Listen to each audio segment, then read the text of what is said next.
지난주 금리 인하 소식 다들 들으셨죠? 그런데 이상하게 시장은 마냥 웃지 못했어요. 왜 기쁜 뉴스가 찜찜하게 느껴지는 걸까요? 위대한 중앙은행 총재 폴 볼커는 중앙은행이 가진 유일한 자산은 신뢰이다 라고 말했어요. 눈에 보이는 금리 숫자는 내려갔지만 그걸 지탱하던 보이지 않는 신뢰가 흔들리고 있다는 겁니다. 신뢰 없는 유동성은 브레이크 고장난 스포츠카와 같거든요. 오늘은 이 거대한 신뢰의 전쟁을 파헤쳐보고 여기서 우리가 어떤 투자 기회를 잡아야 하는지 명확하게 짚어보겠습니다. 먼저 지금 가장 큰 특이점이 뭘까요?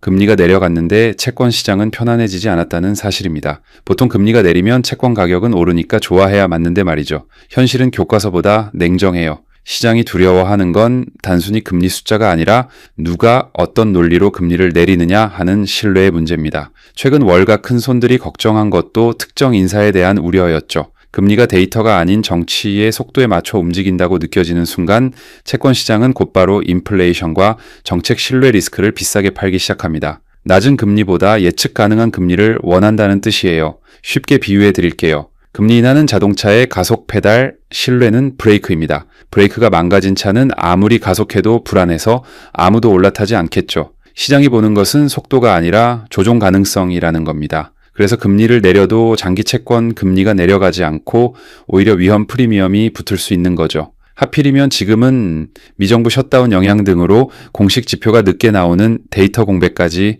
겹쳤습니다. 이럴 때 시장은 데이터보다 연준의 독립성이나 정치 개입 여부에 더 민감하게 반응하게 되고요. 신뢰가 무너질 때 시장은 가장 크게 흔들릴 수 있다는 걸 잊지 마세요. 그런데 연준이 이번에 금리 인하와 함께 더 눈에 띄는 카드를 꺼냈습니다. 바로 당이 국채를 매입하겠다고 밝힌 겁니다. 연준은 기술적인 조치라고 하지만 이름이 무엇이든 간에 돈이 시장에 확 들어오면 자산 가격은 반응할 수밖에 없죠. 이건 금리라는 돈의 가격 조절을 넘어 이 돈의 흐름 자체를 관리하겠다는 의미입니다. 은행 입장에서는 가격이 조금 내려가는 것보다 아예 돈줄이 막히지 않는 것이 훨씬 더 중요해요. 연준이 시스템이 흔들리지 않도록 유동성 밸브를 다시 열고 있다는 방향성 하나만큼은 분명해졌습니다. 이 유동성이 시장에 어떤 영향을 줄지 주목해야 합니다. 이제 시야를 세계로 잠깐 넓혀봅시다. 미국만 금리를 내리면 보통 달러는 약세로 가기 쉽죠. 그런데 다른 주요국이 다시 긴축적으로 돌아설 조짐이 있다면 미국과의 금리차가 줄어들 수 있습니다. 이럴 때 달러 약세가 오면 미국은 수입 물가를 통해 인플레이션이 다시 자극될 위험이 있어요. 여러분이 좋아하는 수입품 가격이 다시 오를 수 있다는 얘기죠. 결국 연준은 금리를 내리고 싶어도 물가가 다시 들썩이면 속도를 늦출 수밖에 없습니다. 그래서 이번 금리 인하가 끝이 아니라 오히려 다음 인하가 얼마나 어려워졌는지를 보여주는 장면이 될 수도 있다라는 겁니다. 이 글로벌 변수도 놓치면 안 됩니다. 그렇다면 크립토 시장은 어떨까요? 지금 크립토 시장은 유동성과 신뢰 붕괴 대비 세력이 공존하고 있습니다.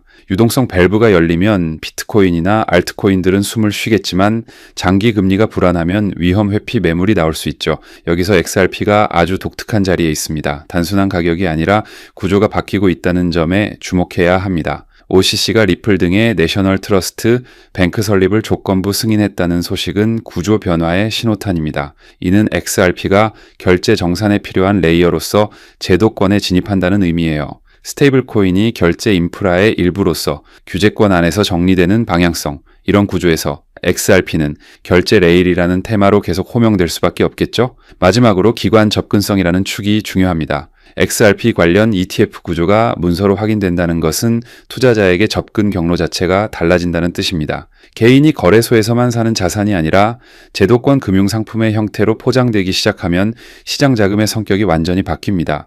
물론 이런 변화들이 곧바로 가격 상승을 보장하는 것은 아니에요. 하지만 역할과 위상은 확실히 달라질 수 있습니다. 더 복잡한 시장 국면에서는 어떤 자산이 규제권 안에서 더 넓은 문을 가지고 있느냐가 중요한 변수일 수 있습니다. 우리는 장기적인 구조 변화에 집중해야 합니다. 이제 결론을 내야겠죠. 금리는 내렸는데 왜 시장은 편안하지 않으냐? 정답은 시장이 신뢰의 방향에 가격을 붙이고 있기 때문입니다. 연준이 유동성을 공급해도 그것이 정치적인 압박의 결과물로 보인다면 장기 금리는 계속 위험 프리미엄을 요구할 거예요. 반대로 연준이 데이터 중심의 속도를 유지한다는 신호가 강력해지면 같은 금리 인하도 부드럽게 전달될 수 있습니다. 지금은 금리 전쟁이 아니라 신뢰의 전쟁입니다. 그리고 그 신뢰의 심판자는 채권 시장이라는 사실, 채권 시장이 편안해지는 순간이 주식과 크립토도 쉬워지는 때입니다. 앞으로 우리가 봐야 할 것은 장기 금리, 달러 환율, 유동성 밸브의 실제 흐름입니다. 이 세 가지가 같은 방향을 가리키는지 확인해야 길을 잃지 않습니다.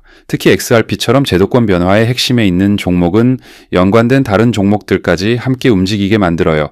그래서 이 종목과 함께 결제 및 송금, CBDC 같은 연관 테마에서 함께 성장할 종목이 무엇인지 꼭 알아두셔야 합니다. 다음 영상에서 그 리스트를 깊이 있게 다뤄볼게요. 오늘도 긴 영상 봐주셔서 정말 감사합니다. 우리 모두 함께 부자 됩시다. 다음 영상 기대해주세요.